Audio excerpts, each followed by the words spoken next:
Fit like MD, Dannyman here, and welcome back to another episode of Transport Fever 2 Around the World in Time. Welcome back to the Greater London map. So you'll remember this map from the Catch Me Who Can that ran on the little circus line here, which is pretty cool. So that was way back in the day, so that was like the third episode. So it's like running around. It should run fine, right? Are you gonna run fine? It's always a bit laggy to start with, and then boom, hey presto, it's good again. Okay, but today we are adding a new line. Now there were other lines from London around this time. I'm only gonna build the ones that I actually have mods for, and then we'll add the rest in later. So this, for the unknowing, is Paddington Station. Now, yes, I know before people who actually frequent Paddington Station a lot say that it looks nothing like Paddington Station. There's a reason for that. So, it doesn't look like Paddington Station because Paddington Station did not look like this in 1850s. The earliest photos I could find were from like the 1900s, and it's smaller than it was today. There was a freight yard. It should actually be on this right side. I placed it on the left because eventually we're going to get rid of the freight yard and we're going to extend Paddington out the way, because that's the way that it's done. It also has curved platforms that sort of come round and extended platforms out, which we will do later. So this is just south of Marylebone and just north of Kensington. Obviously Marylebone Station will have to go in as well. St Pancras, King's Cross, London, Euston. Yeah, blah blah blah blah blah, etc etc. So the Great Western Railway used this. They sort of built everything, and they used this track here, which is 7 3/4 broad gauge. One doth believe. Well, we can actually go on and look. So steam. Right, let's go down to Great Western Railways. There they are. Broad gauge. Where does it actually tell you? Wait, if we go into tracks, right, and type in broad, 7 feet. Well, it says 7 feet here, but I think it was like 7 3/4 or something. So, there it is. Now, in 1835, I think it was like a 22-mile stretch, or maybe 32. I think it was 22. Was built going along out of London towards Bristol. Now it passed all these places: Acton, Ealing, Shepherd's Bush, Southall, and then it continued out and it went to past West Drayton, Slough, and then off to Maidenhead Bridge Station. Now Maidenhead is not on this map, it's actually on the next map. There you go, it's over there in the Phantom Save Game file. Now, one of the things I want to do is showcase how something like this is going to work, although I actually don't have the map that Maidenhead is on is not set up. Another thing you'll notice is that this is a barren wasteland, a sea of green, because two reasons. One, well, first thing, we know London is extremely built up. Most of this is heavily densely populated city or suburbs, and it would take a super long time to do that. Eventually, this will kind of represent something like London. We'll get Westminster down here. We'll add the, what are they called? The barracks. It's in monuments. Yeah, Tower of London walls and Waterloo Barracks. Tower of London. Westminster. See, Westminster can just go in there. There's a Tower Bridge mod. There's other London mods, the Shard, etc., the Gherkin, which we'll place in later, and eventually all this will sort of join out and expand out.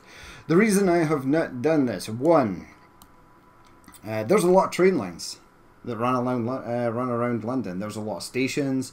There is your London Underground, your above surface lines, London, North. Well, as we said before, there's Euston, Paddington, Tower Bridge Station, the Clapham Junction, etc. So there's a lot to add, and I don't want to add too much because I'm going to have to delete most of the stuff in order to add new lines in. Number 2, which we will speak about in just a minute. Right, let's get the train rolling. Now, there's a mix here of standard gauge and broad gauge. Now, our Hurricane here was built in 1835 to 1865. Cursed engine that was actually built for the Great Western Railways. And it comes in 222 plus 6 configuration. Madness. Now this one doesn't come out till 1838, and that's when the line was sort of extended further west. And then I think it was built in 3 stages. It was extended out again to Bristol, but it took an obscure route that wasn't really direct, so that it was accessible for the trains to go to Oxford, etc. So yeah, we will build that and deal with it when the time comes. But we are going to get the Hurricane, and we're going to go passengers. There is some nice broad gauge coaches right there. Now the top speed, how much will we add? 7, 1, 2, 3, 4, 5, 6. That's 6. That's 7. The top speed of this, which is the wrong train. Well done. You clicked on the star to check its stats, and then you screwed it up. Right. We want the Hurricane. Right. Yeah, so 60 miles per hour, top speed of the Hurricane. The wagons only have a top speed of 50. 60 miles per hour, though, is phenomenally quick for 1835. I would imagine it would have been classed as some kind of witchcraft going at that speed. But our Hurricane won't do 80 miles per hour, it will only do 50 because that's the top speed, and 50 is a more realistic number. So let's actually rename this the Hurricane, and we will set it off on its line. So ICANE, and boom, the Hurricane is ready to rock and roll. So it is going on the Great Western Railways, the London Paddington to Maidenhead. Now it is not going to go into London Paddington because it literally cannot get back in that direction. But we'll see it. We'll see it creeping out of the depot there. Are you creeping? Whoa, oh, that's... that was really... What is that? What is that? You've actually got Great Western written on you. So these are more of Steve M4's awesome handiwork. Let's slow this down and look at this actual train, because this thing is madness. What is that? So there's like 2 pistons here and tie rods that are moving this sort of back and forth. It's pretty cool. Anywho, away it goes. The broad gauge coaches look absolutely fantastic as well. Oh, bridge. And the train is on its way. Let's see how fast it goes up to 50 miles per hour. Yeah, let's jump on board. I actually have no... Why did you come out onto this track? Where are you heading for? West Drayton. Oh, okay. Right, you can go down this track if you want. So it's going to bypass the first couple of stations, which is kind of fine because it'll speed this up a touch. Right, so touching on the second point why I have not added like a crap ton of buildings and scenery to this map build as of yet. So about half an hour ago I watched the Skystorm's live stream of the Transport Fever 2 update, which was absolutely fantastic. It was very informative. Also, it was great to see Skystorm back on the go as well after a leave of absence. And it's always nice watching Sky. He's got a really sort of happy-go-lucky sort of personality, and it's great. He is also very informative. He explains what is happening in the games and game mechanics very well. So it was really good watching that. Now there was a lot of questions. One of the main questions for me, because there was one of the game devs from Urban Games, I think he's the lead developer for Transport Fever 2, Matthias. He was saying that he was explaining a lot of the stuff, and there was a lot of questions. I asked a question which was basically, how is the update, or will the update affect heavily modded save game files? Now there was a few others in chat that were asking that question, and for a long time it seemed like the question was sort of being blanked. It was never getting answered, but eventually he did answer it, and the answer was pretty much as I thought. So things like trains and building assets, etc., will not be affected by the update. Any sort of modded vehicle that you download, as long as it's not script changing, will work. For example, if you downloaded a mod that had the Back to Future train from Back to Future 3 and it ran on rails and then suddenly it took off and flew into the air, that would be a script changing mod, because the scripted trains in vanilla are not scripted to do that. Therefore you have to change that aspect of what the train actually is doing to get it to actually work.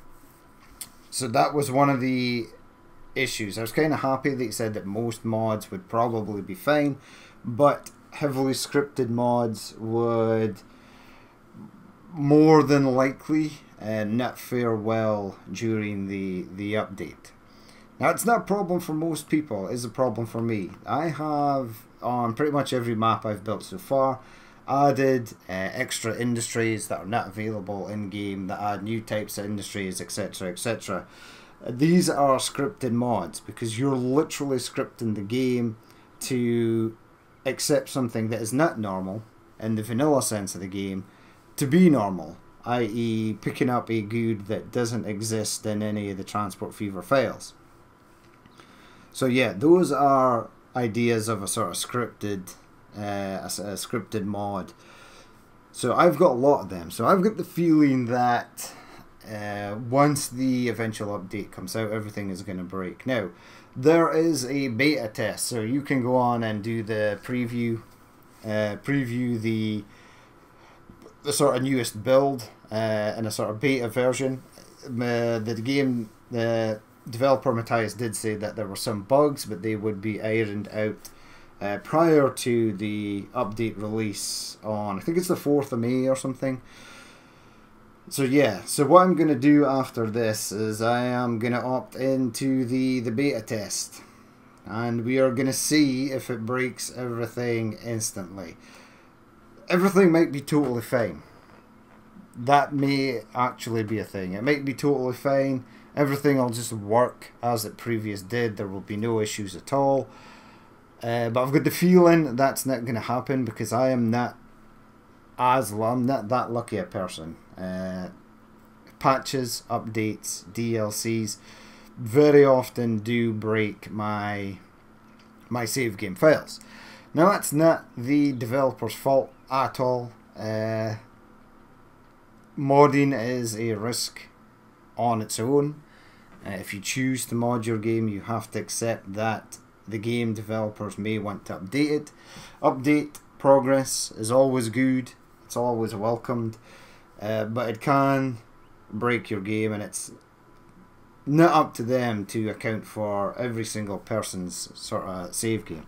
There's still a lot of people that play standard vanilla Transport Fever 2 and really enjoy it. I can't. I'm not one of those people anymore. I cannot go back to vanilla Transport Fever for one of the main reasons right now. What you're actually looking at. See this green, the sea of green with nothing in it? I cannot sit and play this hours and hours, day after day, just constantly looking at this. It reminds me of when I used to work offshore, being on a boat or on an oil rig for like 6 weeks and going outside and having nothing to look at but endless blue skies and blue seas. It can drive you absolutely crazy. And there's good reasons for that. It could really screw up your mind as well. You do eventually cope with it and you just get on with it, but it's really, really dull and soul destroying looking at the same thing day after day after day. So that's why I like to heavily mod the games and add different vehicle assets, buildings, vegetation, fields, you name it, I like to add it. So that's why I do that. But apart from that, well, that is the main reason I've not... Oh wow, you sucked here. Well, you sort of ruined my plan here, game. Right, we're going to 3 times speed this because I had a plan. I was going to show you guys how the transition was going to work from one map to the other, but the train has decided to go back the way it came. I don't think you can actually... I think you're just going to go to West Drayton, yeah, and then you're going to turn back.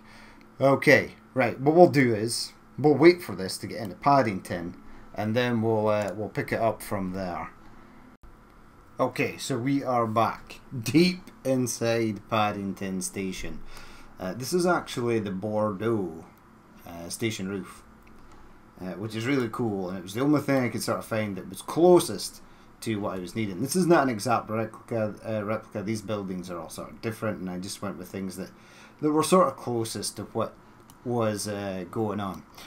But yeah, so speaking of previous events, yeah, so there's an excellent chance when the update comes around that all the save games that I've created so far and the ones for upcoming episodes are probably going to break. I can maybe preempt some of the other ones by removing solely scripted mods. I can maybe spend a couple of hours going through some of the save games to remove mods that are scripted mods but are not yet in use. If they're not yet in use, they don't really cause too much of an issue.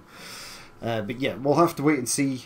When the time comes, I will do testing tomorrow. So yeah, new stuff that was added in the update. So they've sort of said that they're trying to push Transport Fever 2 and give it sort of a sort of more tycoon-y sort of feel. After all, it is a sort of transport tycoon game.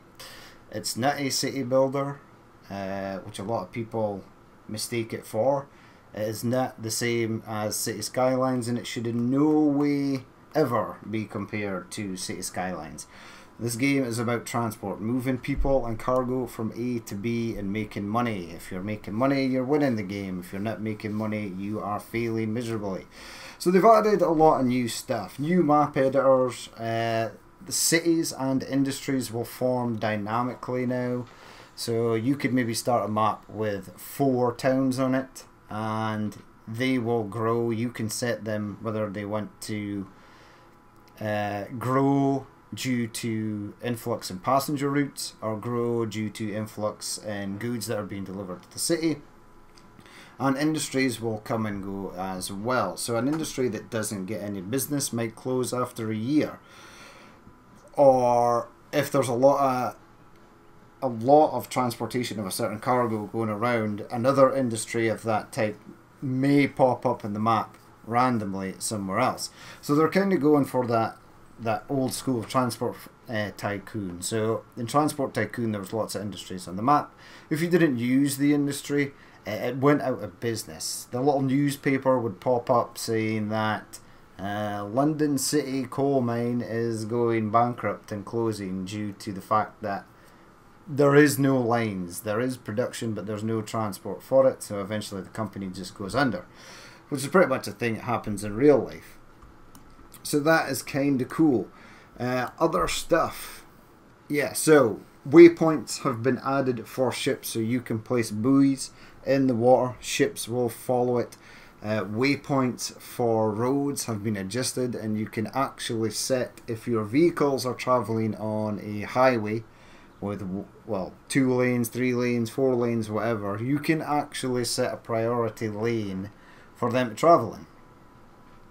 So you can have them like sort of driving in the fast lane or in the slow lane or whatever lane is not as heavily used, etc. Maybe if they're coming up to a junction and there's a lot of traffic on the right hand side because traffic is prominently trying to turn right, it will you can prioritize it to use a different lane, so it bypasses that sort of mess. They did comment on some of the traffic issues. So AI traffic is the one thing you could probably compare this game to City Skylines with is and can still be a problem. So you can get endless queues of gridlocked AI vehicles for absolutely miles. If your vehicle gets caught in that hell, it's going to be stuck there for ages. The vehicle's profit is going to plummet through the floor. It's going to be costing you a fortune just having trucks and buses, etc., just sitting there in traffic, not delivering anything. So they did comment on that. There's no sort of fix. They are aware of it, and they are going to try and work to get something to that avail to sort of fix it. There's the famous City Skylines mod that deals with the traffic mod. I can't remember what it's called off the top of my head, but it works exceptionally well. The problem is another game developer just can't come in and sort of rip off somebody's mod. That is something that they have made. You could maybe purchase it for them or work with the mod creator to develop it and integrate it in a game, but you can't just take it and then add that code to your specific game. You're basically stealing at that point. So other stuff as well. The trains now can use multiple platforms. They will literally choose a platform that is unoccupied. So if a train is coming into a station and the platform you've assigned it to is got another train in front of it, it will literally go to a different platform, and the cargo and passengers will be waiting there for it, and they can pick stuff up and it can go along if it's stuck behind another vehicle. So it keeps things flowing. It's really good. You can select which platforms you want the train to actually utilize. So that's really cool. That's a very interesting. I know a lot of people will like that. This works with everything: buses, trains, ships, planes. One thing they did point out though is that the aircraft will still always be using the same runway. So if you've got an airport with 2 runways, one will always be for landing, one will always be for takeoff.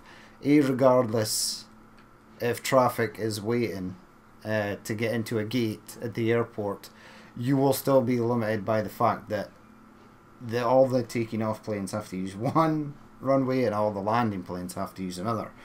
Or in the case of a single runway, yeah, it's going to be the same. You're still going to have planes queuing in the air, sort of going round that weird holding pattern that they have. Speaking of planes, a lot of people are asking questions. Is there waypoints for aircraft in this update, or sort of in the works? And the answer is no, for reasons which I already knew. So Matthias, the game developer, did state that because the aircraft and transport fever move in a 3-dimensional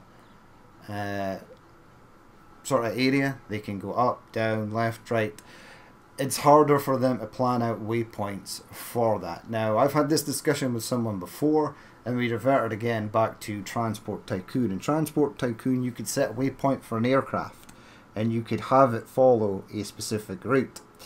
Now, the reason Matthias said that the planes, like the ships, the road vehicles, the trains work, is because they literally are not running 3-dimensional. They're on a flat surface. The trains will go wherever the tracks take them, the vehicles will go wherever the roads take them, and the ships will just go on the waypoints because they're on a flat surface. Now, the reason aircraft waypoints worked in Transport Tycoon is because every aircraft went up and it flew a certain... It took off very sharply, it flew up to a set height, all the aircraft were at that height, so that was a level, like a sort of plane on its own, where aircraft just stayed at that altitude. They did not do curve descending or increase altitude or decrease altitude during flight. they also didn't do like curved turns. It was either a 45-degree turn, or if it was coming in for a landing, it would do this weird 90-degree turn thing that was really weird. So yeah, so no waypoints for aircraft. So those of you who have maps that have high mountains and buildings in them, your aircraft are going to continue to fly through them. So lots of the aircraft in Transport Fever 2 as well have different sort of altitudes, cruising altitudes, etc. One plane will be different from another. There are a couple other planes, modded planes, that actually do fly at the same height, and it looks really weird when they fly through each other in the sky. But yeah, it's just a modding thing. So obviously we don't have real height ceilings here, so you can't plan like a 737 to cruise at 30,000 feet, because we don't have that.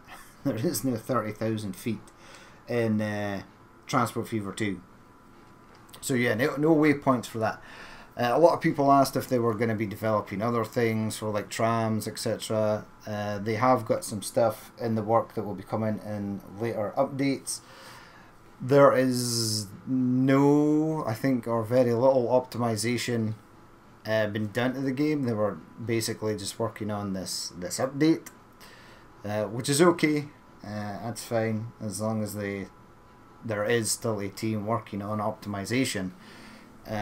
Because one of the things they did address, that a lot of people do have the sort of stuttery mess, the buggy mess that is late game Transport Fever 2, when you've got ridiculous amount of towns and AI lines on the go. Yeah, frame rate can really take a severe beat down. Anyone who has played this game will know this. Anyone who's played it long enough and built a large map will know this. So he did also put to rest the argument, what is most CPU intensive? Is it AI walking around the streets? Is it AI traffic? Is it your lines, the amount of lines in vehicles? Is it mods installed? And he basically said that it was a mixture of everything. All these things were a contributing factor to sort of poor performance in late game. And actually, when Sky was doing his live stream, he loaded in a older save game they had, and it was super laggy. He also discovered the fact that when you have late game playthrough, sometimes when you hit the 3x speed button down here, it doesn't do anything, because the computer's performance simply cannot keep up with the amount of assets and things happening in the game to move a vehicle at 3x speed. So that was interesting. So lots of other questions were in the stream. I noticed Tyler was there. He's a sub to the channel and he's commented many times. He was asking about water physics, etc. Water physics is one of the things I would absolutely be 1,000,000% overjoyed with if they actually fixed water physics, so you could have streams and waterfalls, etc. Again, this is not City Skylines, and sometimes I think the water in City Skylines look a bit naff until you add in a mod that changes it. But yeah, City Skylines actually does water physics kind of well. Waterfalls and things are actually things that you can create. Rivers that run down hills from mountains actually work. I don't think they will ever add anything like this to Transport Fever. I think we're just stuck at water is at sea level, and that is it. End of story. It's a real shame. I kind of wish they would change it. But as I've said before, it's not up to the game developers to simply pander to people who like to design pretty maps or people who do high detailing. You have to do a bit of both. So you have to sort of satisfy the people who like to play the vanilla game and want to enhance the game mechanics, and you can sort of pander to the people who like to do a bit of map design and sort of high detailing to make their maps look nicer. So yeah, no water physics change. There was a unfortunate person that asked for a day-night cycle, dynamic weather, snow, rain. These unfortunate people were shot down instantly by people who do know absolutely nothing about game development or day-night cycles in Tycoon or City Builder theme park games. So yeah, would love, absolutely love a day-night cycle. I do not know how people cannot get bored out of their minds just looking at the same blue sky over and over again. Now the tools for adding a day-night cycle are not hard. However, creating the skyboxes, the shadows, the lighting, everything that comes with it is actually super difficult. That takes a long time, and it's one of those things, again, like the water physics, if it has not been added to the game yet, it probably never will. We have the sunset mod and the dark sky mod, which works really nice. It looks fantastic. I absolutely love them.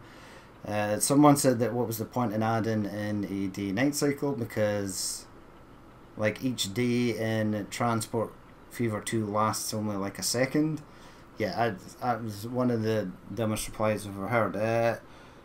In Jurassic World Evolution 2, Anno 1800, any theme park builder game, if there's a day-night cycle, there will be a setting for you to go in and say, hey, I want nighttime to last for half an hour. I want nighttime to last for 5 minutes. I want nighttime. I want the day-night cycle to run on an actual live 24-hour day-night cycle.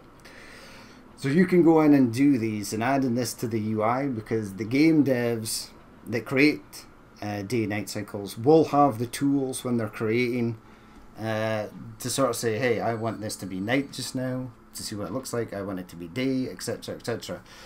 So these tools can be added and UI can be created for them, but creating the actual sort of textures and skybox, adding lights to all of these buildings, because none of the building lights actually come on. These lamps and these lamps for the roads will actually switch on if you add on a night skybox. They do work. I don't know why they've added that in if they weren't going to add in a day-night cycle, but these road lights do actually light up, which is kind of cool. And it sort of works really well when you add a night skybox, a modded night skybox. But you would have to add lights to every single building in order to sort of to make it look authentic and not being complete darkness. And that in itself, changing all those assets to have that would take a phenomenal amount of time. So, wrapping up sort of everything that was in the live stream, we are approaching the edge of the map, right? So we are here, right just before we head to the edge of the map. And this is basically, well, Slough West, but this would be the route to Maidenhead. So what we would do is, if we are on a route and the preceding station should be on the next map, which would be over there, what I'm going to do is have something like this, surround it by trees or have it go into a tunnel, so that what I can do is, we could be going down here, and then what I could do is push pause, stop the recording, load the next map, and have it on a section that's covered by trees or in a tunnel, jump on the train there and then continue on, and it would almost kind of be seamless. It's not going to be seamless. My editing skills are not as good as that, but yeah, that was sort of the plan I had. Now I wanted to have this in effect, and I wanted to show you what it would look like, and then we would jump onto the Maidenhead map and we could see what it actually looks like, and you guys could see what it would actually look like. But I didn't build the Maidenhead map because after seeing the live stream I was kind of worried, and now I'm about to spend the rest of the day testing everything with the beta installed to see if the previous maps I've already built are gonna completely collapse into oblivion. For that, we do not know as of yet, because this is still pre-update. I haven't installed the beta just yet. So touching on one last thing before we go there, yeah, there was someone that asked, is there going to be weather, rain, snow. I would imagine that. Oh wow, how do you use this track? Wow, you are actually using little gauge track, because I've not upgraded this. Well, it's good that that actually works, because I would have suspected that that possibly would have crashed the game. But yeah, the hurricane here has taken it in its stride. It's transitioned from 7 foot to 4 foot gauge track. Yeah, so the rain and snow in video games are pretty intensive, and they can really destroy frame rates in certain games if they're not optimized well. Now, I'm not saying that Transport Fever 2 is optimized terribly, but adding something like snow and rain to a game that is going to struggle, or not the game, but your system is going to struggle to run in its base form, maybe shouldn't have that. I'd love to see it in. We do have the snow mod where we can change the texture of the grass to snow. We can have snowy trees. We can have roads covered in snow. I saw a photo of a Russian guy that made some sort of station in Russia, and it put like snow assets and stuff around it, and it looked absolutely phenomenal. So you can do that, but I don't think weather is, like the day-night cycle, like the changed water physics, is not really going to change. One thing that is absolutely amazing, and I'm super happy that this is finally a thing, is they are adding the ability to group certain mods. For example, I will now be able to group building assets and then add them to each new save game, and I can add them in their correct load order, so that I'm not adding 500 mods to each new start of a new map and having them crash all over the place because I've accidentally loaded one mod prior to loading the mod that should have preceded it. So yeah, that is really good. That is probably the thing I am most looking forward to. The updates to the mechanics, if I was just playing vanilla Transport Fever, I'd be absolutely overjoyed with. When you're doing a sort of high detailing, you're not really concerned about money, etc. It's yeah, it's not something that's really gonna bother me. I am not too concerned whether my trains or vehicles deliver goods. They're basically on the line because that's the way they would be on the real world, and it's going to populate the world with vehicles, different types of vehicles.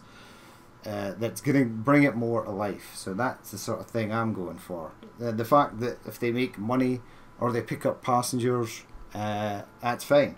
It's nice to come down here and see passengers in here rather than just constant empty wagons or freight trains constantly running empty. It's nice to see them actually run full. It sort of changes it up from being 1 minute empty to, it gives it that more real world aspect.